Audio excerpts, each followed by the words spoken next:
అసలు తిరుపతి వెంకటేశ్వర స్వామికి విరాళాలుగా వచ్చే డబ్బు బంగారం ఎలా ఖర్చు పెడతారో తెలుసా? అసలు ఎంత వస్తుందో తెలుసా? 121 కేజీల బంగారం వెంకటేశ్వర స్వామికి ఇస్తున్నాడు ఇప్పుడు ఆయన. ప్రతి సంవత్సరం 1000 కోట్ల డబ్బు రూపంలో వస్తుంది, అంటే ఫిజికల్ క్యాష్. 900 నుంచి 1000 కేజీల బంగారం రూపంలో వస్తుంది. డబ్బును వినియోగించడానికి చాలా దారులు ఉన్నాయి, కానీ బంగారం వినియోగించడానికి చాలా లిమిటెడ్ మెథడ్స్ ఉన్నాయి. అందులో వీళ్ళు ఫాలో అయ్యే మెథడే గోల్డ్ మానిటైజేషన్ స్కీమ్. ఈ స్కీమ్ ప్రకారం SBI, యూనియన్ బ్యాంక్, HDFC ఈ 3 బ్యాంక్స్లలో ఆ గోల్డ్ తీసుకెళ్లి డిపాజిట్ చేస్తారు. తద్వారా వచ్చే ఇంట్రెస్ట్ ఆల్మోస్ట్ 900 కోట్లు ఒక సంవత్సరానికి జనరేట్ అవుతూ ఉంటుంది. సో ఆ రకంగా దాదాపు 2000 కోట్లు ఒక సంవత్సరానికి జనరేట్ అవుతూ ఉంటుంది. ఇది అంచనా మాత్రం.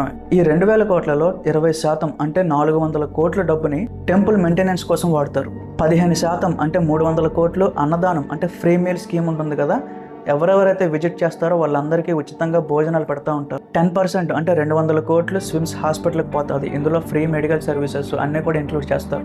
ఇంకొక 10% అంటే 200 కోట్లు TTD ఆధీనంలో ఉన్న కొన్ని కాలేజెస్, స్కూల్స్లో ఫ్రీ ఎడ్యుకేషన్ అయితే ప్రొవైడ్ చేస్తారు. 15% అంటే 300 కోట్లు వాటర్, ఎలక్ట్రికల్ సప్లై ఈ రకాల సదుపాయాలన్నింటినీ కూడా వినియోగిస్తారు. 20% అంటే 400 కోట్లని స్టాఫ్, అలాగే పూజారులు, ఎంప్లాయీస్ ఉంటారు కదా, వీళ్ళకి శాలరీ కోసం కేటాయిస్తారు. మిగిలిన 10%ని కల్చరల్ ఈవెంట్స్, అంటే స్వామివారి ఊరేగింపు, సో అక్కడక్కడ ప్రోగ్రాంలు కండక్ట్ చేయడం, వీటి కోసం ఉపయోగిస్తారు. ఈ 2000 కోట్లలో ఏ ఒక్క రూపాయి కూడా మిస్యూజ్ అవ్వకుండా, ఫ్రాడ్ జరగకుండా ఒక చైర్మన్ అలాగే ఒక కలెక్టర్ స్ట్రిక్ట్ గా మానిటర్ చేస్తూ ఉంటారు. ఈ ఇన్ఫర్మేషన్ మీకు యూస్ఫుల్ అనిపించింది అంటే సబ్స్క్రైబ్ చేసుకోండి. మరిన్ని ఫ్యాక్ట్స్తో మళ్ళీ వస్తాను.